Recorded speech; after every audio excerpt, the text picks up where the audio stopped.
Sampai di sini, kita telah mempelajari kitab-kitab Injil berkenaan dengan karakter sastranya, melihat status kitab-kitab itu di dalam gereja, dan membahas kesatuannya. Kini kita siap untuk membahas tentang keragaman yang membedakan satu sama lain. Sebagaimana telah kita lihat, keempat Injil menyajikan kisah yang sama tentang kedatangan kerajaan Allah. Tetapi masing-masing melakukannya dengan caranya sendiri. Kita akan menyelidiki keragamannya ini dengan dua cara utama. Pertama, kita akan melihat beberapa kesulitan yang nyata di dalam menyelaraskan catatan-catatan Injil. Dan kedua, kita akan melihat penekanan-penekanan yang berbeda dari setiap Injil. Kita mulai dengan membahas kesulitan-kesulitan yang langsung terlihat.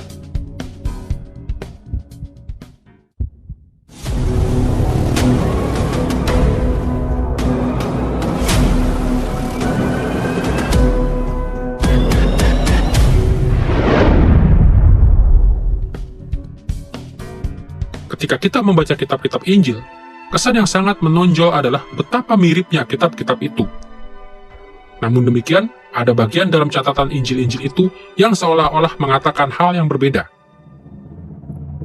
Tentu saja sebagian besar dari perbedaan ini begitu kecil, sehingga tidak dapat disebut sebagai pertentangan serius. Tetapi ada beberapa perbedaan yang menyulitkan bagi sebagian pembaca. Itulah sebabnya penting bagi kita untuk melihat beberapa perbedaan yang paling signifikan yang merupakan kesulitan-kesulitan yang nyata.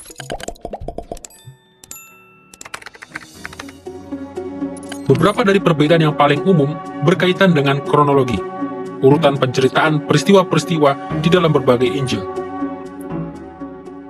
Sebagai narasi biografis, masing-masing Injil mengikuti urutan waktu yang pada dasarnya sama.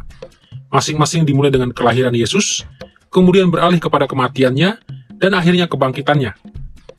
Tetapi kitab-kitab Injil seringkali mendaftarkan beberapa peristiwa lain dalam kehidupan Yesus dengan urutan yang berbeda. Alasannya adalah karena kitab-kitab Injil kadang-kadang mengelompokkan peristiwa-peristiwa menurut prioritas yang cukup dapat diterima pada abad pertama, tetapi mungkin tidak memenuhi harapan kita di zaman modern. Ketimbang mengikuti prioritas kronologi secara ketat, kitab-kitab Injil terkadang menyusun episodenya menurut tema atau geografi. Sebagai contoh, Markus menceritakan kisah Yesus ditolak di kampung halamannya dalam Markus pasal 6 ayat 1-6.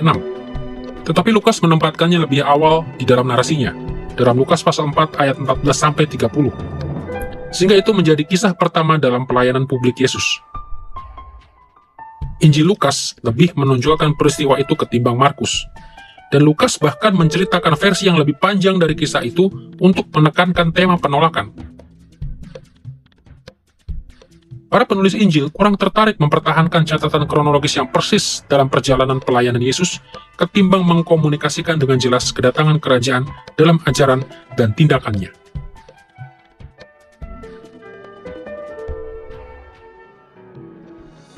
Perbedaan jenis kedua adalah penghilangan materi di dalam satu atau lebih kitab Injil.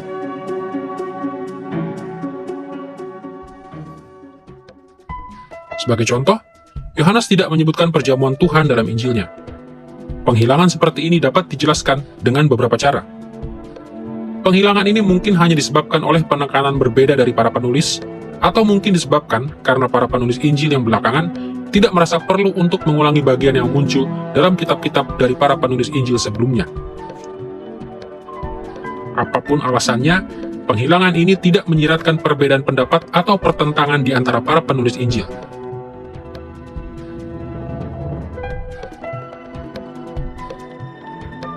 Pikirkanlah tentang percakapan Anda dengan beberapa orang. Setiap orang yang berbicara tidak merasa perlu untuk mengulangi segala sesuatu yang sudah orang lain katakan. Sebaliknya, setiap orang berfokus untuk menambahkan perspektif pribadinya secara khusus. Mungkin dengan beberapa detail baru, dan mungkin dengan penekanan yang berbeda. Kitab suci berulang kali jelas-jelas melakukan hal ini.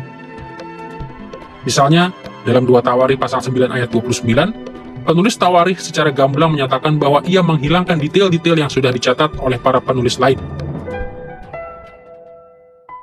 Ini juga terjadi setidaknya 3 kali dalam 2 Tawarikh, dan seringkali terjadi dalam kitab 1 dan 2 Raja-Raja. Jadi seharusnya tidaklah mengejutkan jika seorang penulis Injil menghilangkan materi penting yang sudah disebutkan oleh penulis yang lain.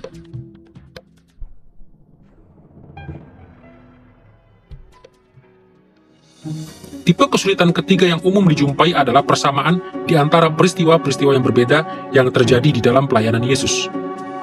Maksudnya kadang-kadang dua Injil tampaknya menggambarkan peristiwa yang sama dengan cara yang berbeda.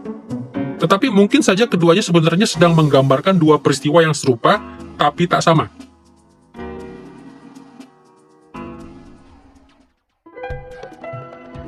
Penting untuk diingat bahwa Yesus adalah seorang pengkhotbah keliling. Artinya dia berpindah dari satu tempat ke tempat lain. Dia juga melakukan banyak mujizat yang sama jenisnya di tempat-tempat yang berbeda. Menyembuhkan banyak orang yang buta atau lumpuh. Dan tentu saja, Yesus menjawab banyak pertanyaan dan tantangan yang sama berulang kali.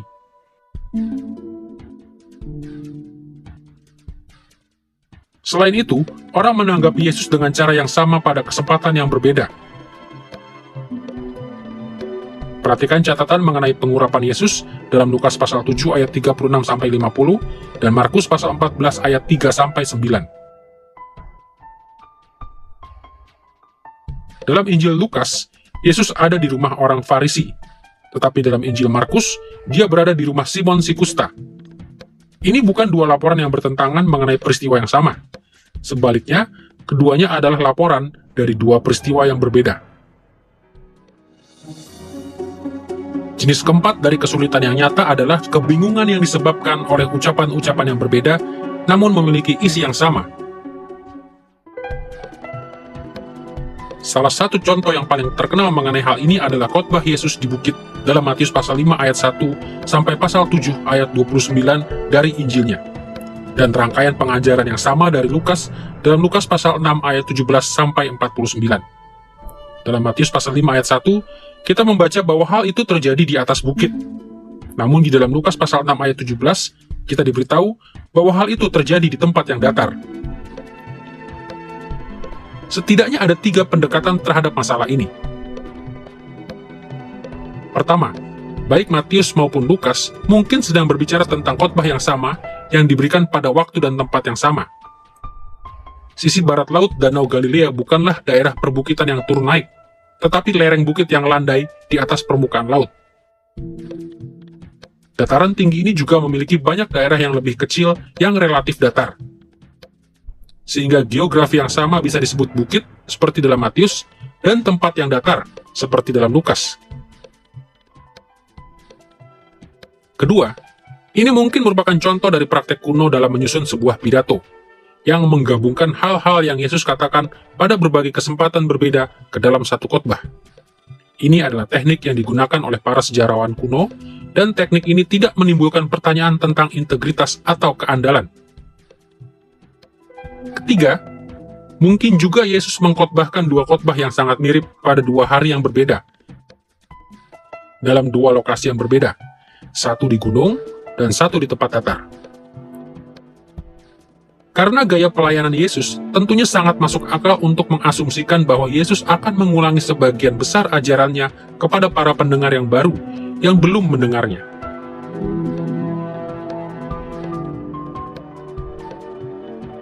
Dengan mengamati bermacam cara untuk menyerasikan berbagai perbedaan dalam kitab-kitab Injil, kita bisa diyakinkan bahwa kesaksian yang manunggal dari kitab-kitab Injil mengenai kehidupan dan pelayanan Yesus itu benar adanya.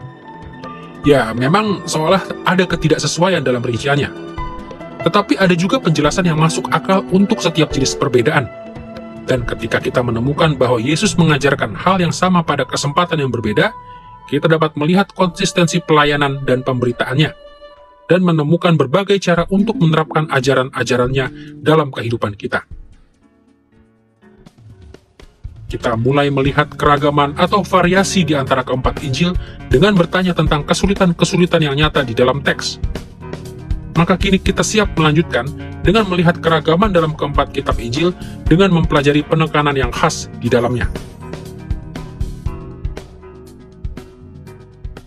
Karena setiap kitab Injil ditulis oleh seorang penulis yang unik yang membawa perspektif dan perhatiannya masing-masing terhadap kehidupan dan pelayanan Yesus, maka ada perbedaan-perbedaan di antara keempat kitab Injil.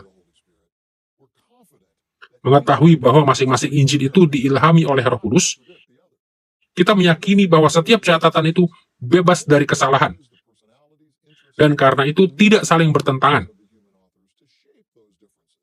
Roh Kudus menggunakan kepribadian, ketertarikan, dan situasi pelayanan para penulis manusia untuk membentuk perbedaan-perbedaan itu. Dalam banyak situasi kehidupan, kita mendapati bahwa orang yang berbeda membicarakan kebenaran yang sama dengan cara yang berbeda.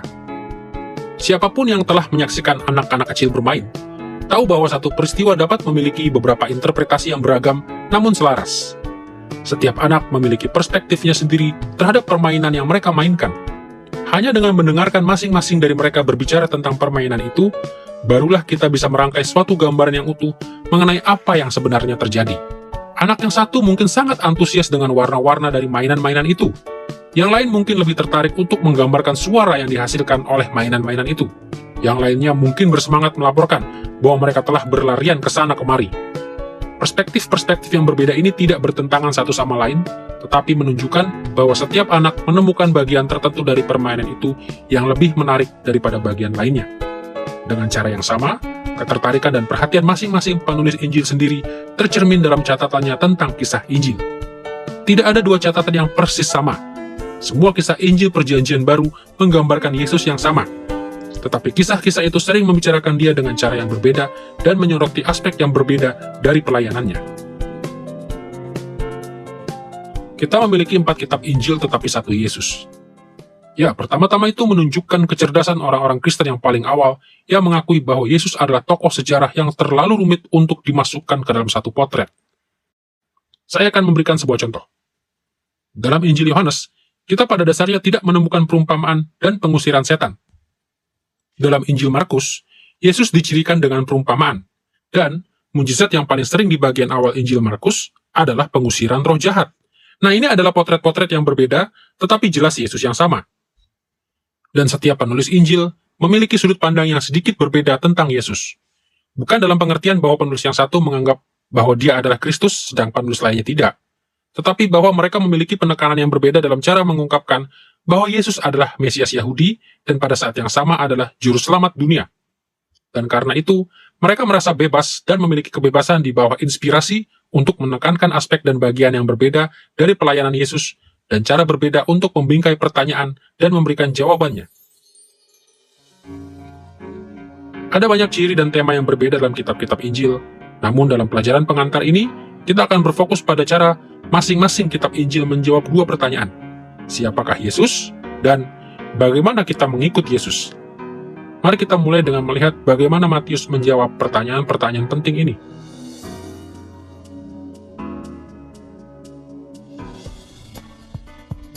Dari semua penulis Injil, Matius adalah penulis yang paling tertarik untuk menyampaikan bahwa Yesus adalah Raja Mesianis Israel yang telah dinubuatkan di dalam Perjanjian Lama. Sebuah contoh kecil mengenai bagian-bagian di mana Matius menyebutkan Yesus sebagai Raja meliputi pasal 2 ayat 2, ketika orang Majus bertanya, di mana mereka bisa menemukan Raja orang Yahudi yang telah dilahirkan. Dalam pasal 7 ayat 21-23, di mana sebagai Tuhan, Yesus berkata bahwa dia tidak akan mengizinkan semua orang yang menyebut dia Tuhan untuk masuk ke dalam kerajaan surga. Dalam pasal 20 ayat 20-28, ketika ibu dari Rasul Yakobus dan Yohanes meminta agar anak-anaknya diberi tempat istimewa di sisi Yesus dalam kerajaan. Dalam pasal 25 ayat 31-46, di mana Yesus menceritakan perumpamaan tentang penghakimannya sebagai raja di hari terakhir. Dan dalam pasal 27 ayat 37, di mana ironisnya Matius mencatat bahwa para tentara Romawi menaruh tanda di atas kepala Yesus di kayu salib yang berbunyi, inilah Yesus, Raja orang Yahudi.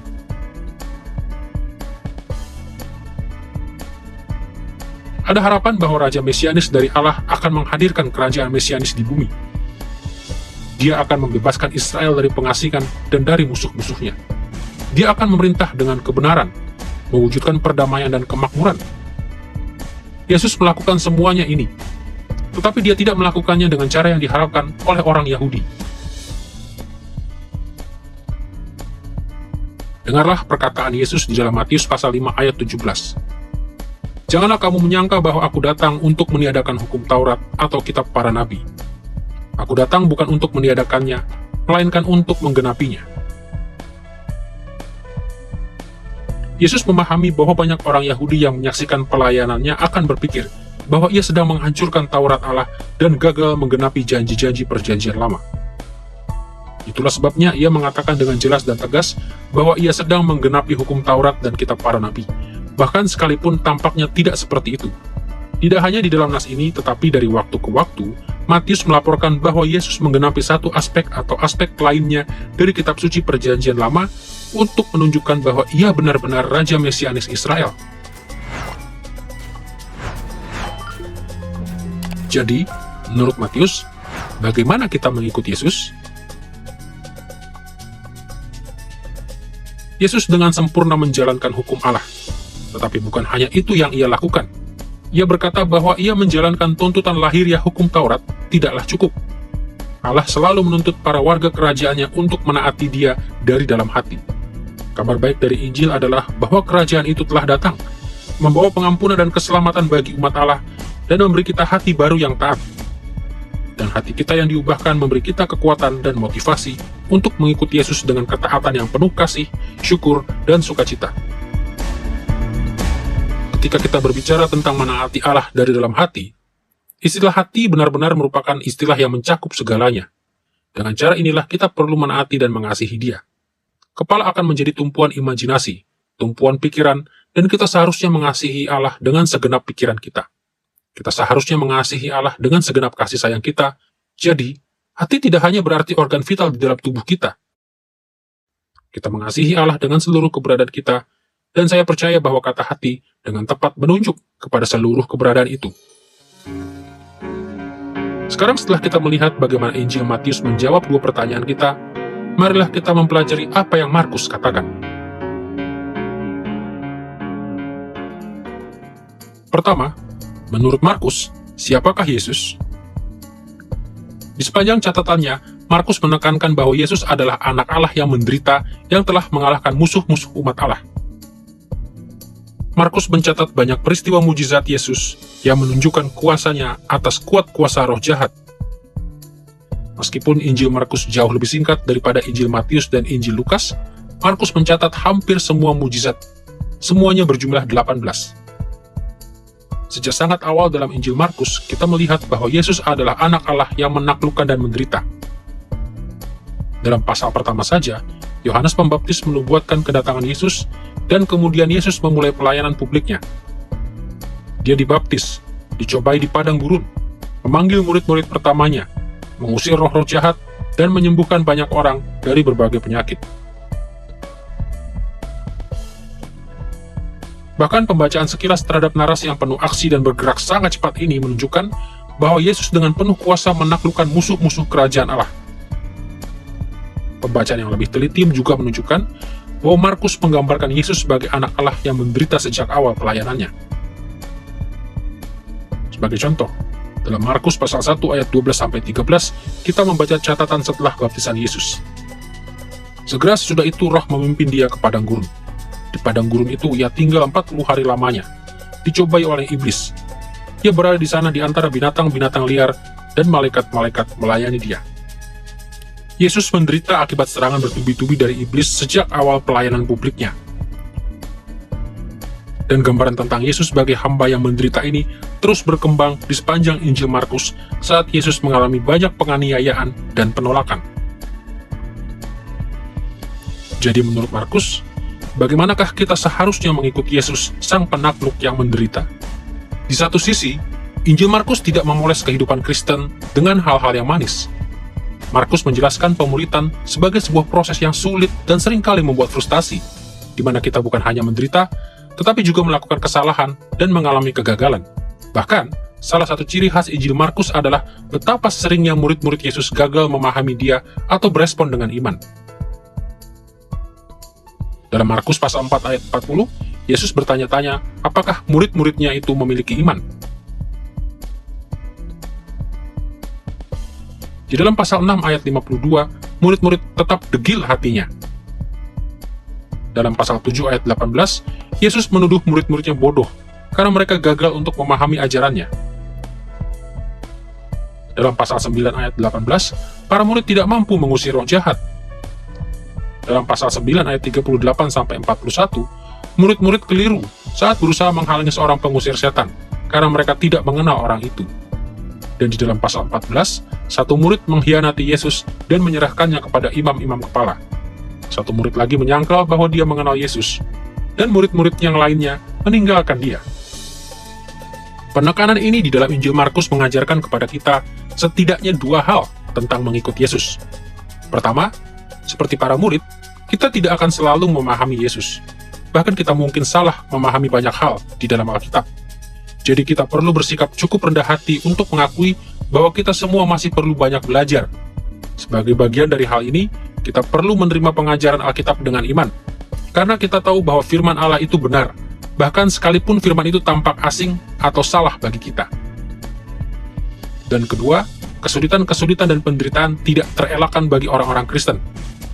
Ada banyak bahaya, banyak pencobaan untuk kita berhenti mengikut Dia. Dengarlah apa yang Yesus katakan dalam Markus pasal 8 ayat 34-35 berikut. Setiap orang yang mau mengikut aku, ia harus menyangkal dirinya, memikul salibnya, dan mengikut aku. Karena siapa yang mau menyelamatkan nyawanya, ia akan kehilangan nyawanya.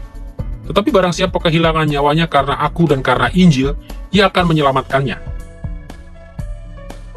Yesus mengajarkan bahwa kita perlu setia dalam komitmen kita kepadanya. Kita harus rela menderita seperti Yesus menderita, berdiri teguh melawan pencobaan dan serangan-serangan rohani. Tapi perhatikan hal lainnya di dalam nas ini. Yesus bukan hanya anak Allah yang menderita, tetapi ia juga anak Allah yang menaklukkan. Bahkan ia menaklukkan melalui kematiannya yang penuh penderitaan. Dan jika kita mengikut Dia dengan setia di dalam penderitaan bagi kerajaannya, kita akan menerima upah hidup kekal. Penderitaan membuat kita memusatkan kesadaran kita pada hal yang benar-benar penting. Ada sesuatu yang lebih besar yang menjadi tujuan hidup saya, dan saya masih mempercayai Allah di tengah-tengah penderitaan itu, karena saya tahu bahwa realitas dari apa yang saya miliki di dalam Kristus jauh lebih penting daripada kenyamanan, keamanan, dan kebahagiaan saya dan orang-orang yang saya pedulikan. Penderitaan merupakan bagian yang sangat penting dalam jati diri Yesus, sehingga dalam dunia yang penuh dengan penderitaan ini, jika kita ingin menjadi bagian dari pelayanan Kristus, kita perlu memiliki tempat untuk penderitaan dalam hidup kita sendiri. Bukan hanya penderitaan kita sendiri, tetapi penderitaan orang lain. Sehingga kita benar-benar berduka cita dengan mereka yang berduka cita, dan bersedia menanggung penderitaan mereka dalam kehidupan kita juga, dan menjadi bagian dari penderitaan itu, dan melayani dalam konteks itu. Dan ketika dalam dunia ini kita hidup dengan kategori penderitaan dan pengakuan sebagai salah satu cara utama yang Allah tetapkan bagi kita untuk melayani, sambil kita mengikut Kristus, barulah kita mulai memahami isi hati Tuhan, dan kemudian Tuhan memurnikan kita. Penderitaan ini menghasilkan karakter, menghasilkan pengharapan, menghasilkan ketekunan.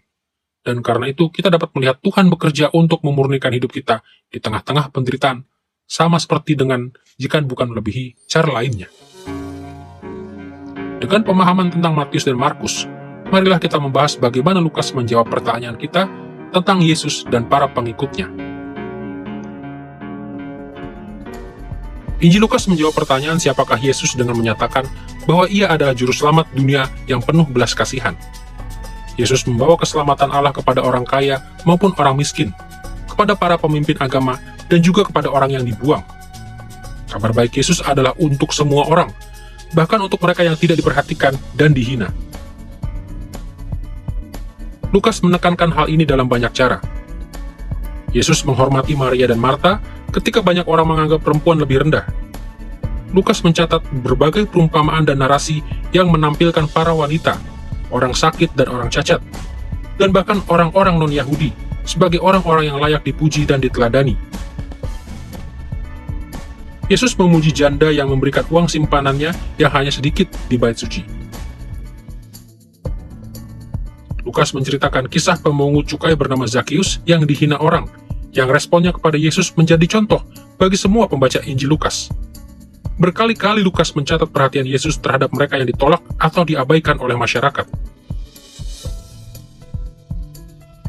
Sebagai satu contoh, dengarkan catatan dari Lukas pasal 7 ayat 12-16 berikut.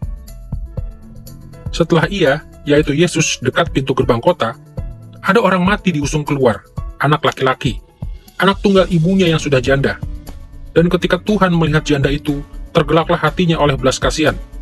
Lalu ia berkata kepadanya, "Jangan menangis." Sambil menghampiri usungan itu, ia menyentuhnya, dan sedang para pengusung berhenti, ia berkata, "Hai anak muda, aku berkata kepadamu, bangkitlah." Maka bangunlah orang itu dan duduk dan mulai berkata-kata. Dan Yesus menyerahkannya kepada ibunya. Semua orang itu ketakutan, dan mereka memuliakan Allah sambil berkata, "Seorang nabi besar telah muncul di tengah-tengah kita, dan Allah telah melawat umatnya." Dalam dunia Romawi abad pertama, seorang janda yang kehilangan anak laki-lakinya akan memiliki sedikit pemasukan dan tidak memiliki banyak kesempatan untuk mendapatkan pekerjaan. Dengan menekankan belas kasihan Yesus kepada janda itu, Lukas menunjukkan bahwa karya Tuhan sebagai juru selamat ditujukan bahkan bagi orang yang miskin dan tak berdaya. Seperti komentar orang-orang di akhir kisah ini, pelayanan Yesus kepada orang yang miskin dan tidak berdaya adalah bukti bahwa Allah telah datang untuk menolong umatnya.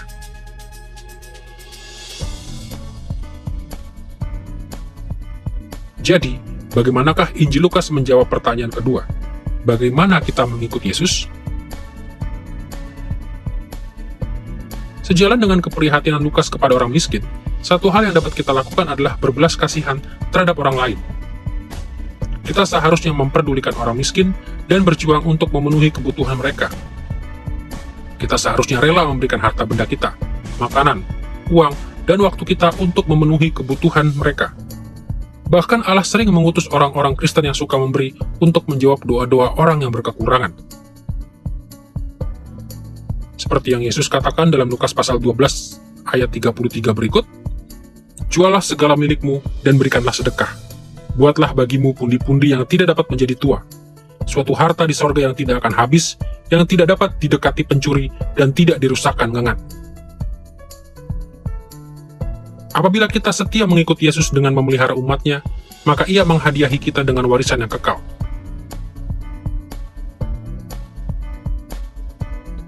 Cara lainnya untuk mengikuti Yesus adalah dengan bersandar dengan yakin pada fakta bahwa Allah akan memenuhi kebutuhan kita juga.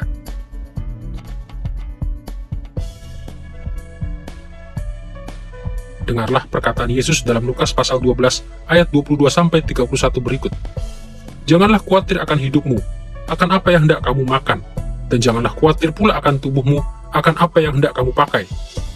Jadi janganlah kamu mempersoalkan apa yang akan kamu makan, atau apa yang akan kamu minum, dan janganlah cemas hatimu, tetapi carilah kerajaannya, maka semuanya itu akan ditambahkan juga kepadamu." Sebagai anggota kerajaan Allah, kita dapat meyakini bahwa Raja Agung kita Yesus Kristus akan memelihara kita dan memenuhi kebutuhan-kebutuhan kita. Dan penekanan untuk mempercayai Juru Selamat ini erat kaitannya dengan dua tema lain di dalam Injil Lukas, damai sejahtera dan sukacita. Sebagai contoh, di bagian awal Injil Lukas, dalam Lukas pasal 2 ayat 10-14, kita membaca berita ini yang disampaikan oleh malaikat. "Aku memberitakan kepadamu kesukaan besar, kemuliaan bagi Allah di tempat yang maha tinggi, dan damai sejahtera di bumi." Dan 22 pasal sesudah itu, Lukas mengakhiri Injilnya dengan cara yang sama dengan cara ia memulai Injilnya. Di akhir kisahnya, para murid sedang mengikuti Yesus dan mengalami sukacita yang telah dinubuatkan sebelumnya oleh para malaikat di dalam pasal 2. 3 kali di dalam percakapan itu, dalam Yohanes pasal 20, Yesus berkata, "Damai sejahtera bagi kamu. Meskipun kamu baru saja mengalami kesengsaraan, kamu telah kehilangan seorang yang engkau kasihi, dan kamu tidak pernah tahu aku akan kembali, kamu akan segera berada di bawah kediktatoran orang-orang Romawi, kamu telah hidup di bawah penindasan. Keadaan itu akan menjadi jauh lebih buruk. Aku ingin kamu tahu bahwa aku ada di sini, dan bila aku ada di sini, aku membawa damai sejahtera yang hakiki." Kata Alkitabnya adalah Shalom, yaitu kekuasaan dan pemerintahan Allah yang benar dan holistis. Apapun yang akan kamu hadapi, aku membawa sukacita. Aku ada di sini untuk memberimu sukacita yang nyata, sukacita yang melampaui emosi, sukacita yang berupa pemahaman positif bahwa aku memegang kendali atas seluruh dunia, dan bahwa aku tidak akan membiarkan sesuatu pun terjadi padamu tanpa melalui aku, kata Yesus. Tentu saja ia menambahkan 7 hal lain, tetapi hal yang utama adalah bahwa ketika kasih Allah dicurahkan atau diterima dalam hati saya, responnya adalah saya tidak lagi hidup dengan pemahaman saya sendiri tentang realitas, yang mungkin akan menjadi cukup sinis, cukup pesimis, cukup negatif. Tetapi ketika Yesus hadir, satu-satunya respon adalah, "Aku mengalami damai sejahtera. Ia telah menghadirkan kuasa kebangkitannya dalam hidup saya. Dan saya memiliki sukacita, saya memiliki pengharapan, karena di dalam Yesus tidak ada kekalahan." Dengarlah kata-kata terakhir Lukas di dalam pasal 24 ayat 52-53 berikut. Mereka sujud menyembah kepadanya, lalu mereka pulang ke Yerusalem dengan sangat bersukacita. Mereka senantiasa berada di dalam bait Allah dan memuliakan Allah. Di dalam Injil Lukas, mengikut Yesus berarti bersukacita di dalam keselamatan kita di dalam seluruh berkat Allah. Bersandar kepadanya dengan penuh damai sejahtera. Percaya bahwa Dia akan memenuhi seluruh kehidupan kita dan bersedia dipakai olehnya untuk membawa berkat-berkat yang sama ini kepada orang lain. Setelah melihat bagaimana Matius, Markus, dan Lukas menjawab pertanyaan-pertanyaan ini, siapakah Yesus dan bagaimana kita mengikut Dia, kita siap untuk membahas bagaimana Yohanes menjawab pertanyaan-pertanyaan ini secara unik. Di dalam Injilnya, Yohanes menggambarkan Yesus sebagai anak Allah yang menggenapi rencana keselamatan kekal. Dengan menekankan jati diri Yesus sebagai anak Allah, Yohanes berbicara tentang relasi yang unik antara Yesus dengan Bapanya. Yesus adalah wahyu tertinggi dari Bapanya dan satu-satunya yang mampu menyediakan hidup kekal bagi semua orang yang beriman kepadanya. Sebagai contoh, jika 3 penulis Injil lainnya memulai catatan mereka dengan kelahiran Yesus atau pelayanannya di bumi ini, Yohanes memulai Injilnya dengan mengatakan bahwa anak Allah telah terlibat dalam penciptaan bersama dengan Bapa, dan sekarang Bapa sedang dinyatakan melalui anak tunggalnya. Cara lain yang Yohanes gunakan untuk mengkomunikasikan pesan yang mulia ini adalah di dalam pernyataan-pernyataan "Akulah" yang diucapkan oleh Yesus. Dalam pernyataan-pernyataan ini, Yesus secara tidak langsung menyebutkan nama perjanjian Allah, yaitu Yahweh, yang kadang-kadang diterjemahkan Yehova. Dalam Keluaran pasal 3 ayat 14, Allah sendiri menjelaskan bahwa nama Yahweh pada dasarnya berarti "Aku adalah". Yesus menyebutkan nama ini secara tidak langsung di dalam Yohanes pasal 6 ayat 35 ketika Ia berkata, "Akulah roti hidup". Kita juga menemukannya di dalam pasal 8 ayat 12 dan pasal 9 ayat 5 dalam kalimat "Akulah terang dunia". Dan di dalam pasal 10 ayat 7 dan ayat 9, kita membaca "Akulah pintu". Dan di dalam pasal 11 ayat 25, "Akulah kebangkitan dan hidup". Dalam pasal 14 ayat 6, "Akulah jalan, kebenaran, dan hidup". Dalam pasal 15 ayat 1, kita menemukan "Akulah pokok anggur yang benar". Dan di dalam pasal 8 ayat 58, Yesus membuat sebuah pernyataan klimaks, "Aku telah ada". Di dalam setiap contoh itu, Yesus menyatakan dirinya sebagai penyandang nama Allah perjanjian lama yang sakral, dan Ia mewahyukan Allah di dalam pribadinya sendiri. Tempat Yesus di pusat rencana kekal keselamatan dari Allah secara khusus nyata di dalam doanya sebagai seorang imam besar di dalam Yohanes pasal 17.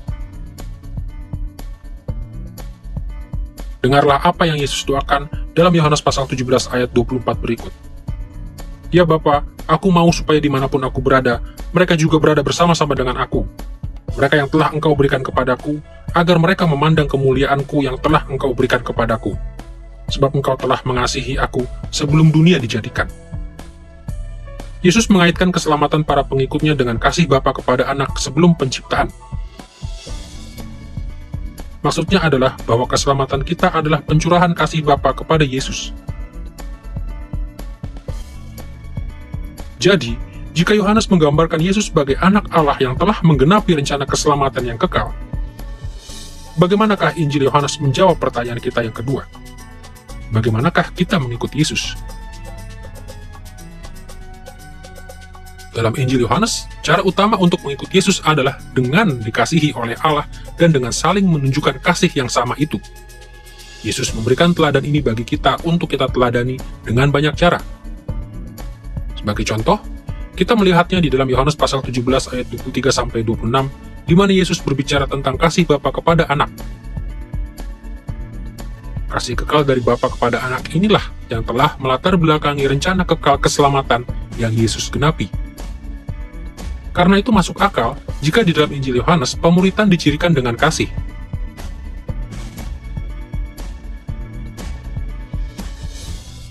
Seperti yang Yesus katakan kepada pengikut-pengikutnya dalam Yohanes pasal 13 ayat 34-35. Kasihilah satu akan yang lain, sama seperti aku telah mengasihi kamu, demikian pula kamu harus saling mengasihi. Dengan demikian, semua orang akan tahu bahwa kamu adalah murid-muridku, yaitu jikalau kamu saling mengasihi.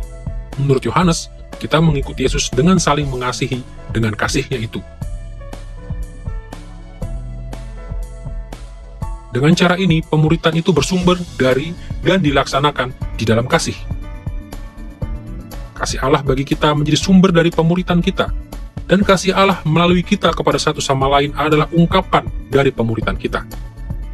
Ini menolong kita memahami mengapa Yohanes menyebut dirinya di sepanjang Injilnya sebagai murid yang dikasihi Yesus, dan bukan murid yang mengasihi. Ia tahu bahwa kemampuan yang dimilikinya untuk mengasihi orang lain berasal dari kedalaman kasih Yesus kepadanya. Pengikut-pengikut Yesus lebih dahulu dikasihi, dan kemudian mereka dipanggil untuk saling mengasihi. Orang mungkin bertanya-tanya apakah perbedaan di dalam ciri khas dari keempat kitab Injil menunjukkan bahwa keempat kitab Injil itu tidak serasi, bahwa keempatnya menceritakan kisah-kisah yang bertentangan. Keempat Injil itu disatukan di dalam gagasan bahwa keempatnya menceritakan kepada kita sejarah dari orang ini, yang adalah inkarnasi Allah yang datang ke dalam dunia untuk menyelamatkan orang-orang berdosa dari dosa dan maut. Dan masing-masing Injil memang melihat Yesus dari perspektif yang berbeda dan menekankan rincian yang berbeda dari kehidupannya. Tetapi berita dan perspektif itu tidak bertentangan, melainkan serasi. Dalam pelajaran ini, kita telah diperkenalkan pada studi mengenai kitab-kitab Injil. Kita telah melihat karakter sastranya, memperhatikan bahwa kitab-kitab Injil adalah narasi historis yang dapat diandalkan. Kita juga telah membahas statusnya di dalam gereja dengan melihat bahwa keempatnya adalah bagian yang asli dari kitab suci Perjanjian Baru. Dan kita telah melihat keempat Injil itu dalam perbandingannya satu sama lain dan menemukan bahwa semuanya menceritakan kisah yang sama tentang kerajaan Allah, meskipun masing-masing menggambarkan Yesus dan pemuridan di dalam kekhasannya masing-masing. Memahami kitab-kitab Injil adalah hal yang amat sangat penting bagi setiap orang Kristen. Segala sesuatu yang kita ketahui tentang Dia, kita ketahui melalui firman-Nya, khususnya melalui kitab-kitab Injil. Semoga hal-hal yang telah kita pelajari di dalam pelajaran pengantar ini telah mempersiapkan kita untuk mempelajari masing-masing dari keempat Injil dengan lebih mendalam, untuk dapat memahami bagaimana berita dari setiap penulis Injil berdampak bagi iman dan kehidupan kita.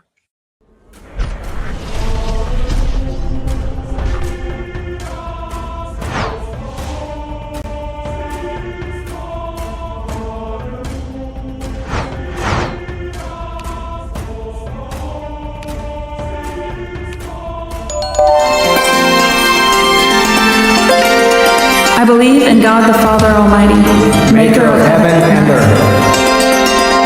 I believe in Jesus Christ, His only Son, our Lord, who was conceived by the Holy Spirit and born of the Virgin Mary. He suffered under Pontius Pilate, was crucified, died, and was buried. He descended into hell. The third day he rose again from the dead.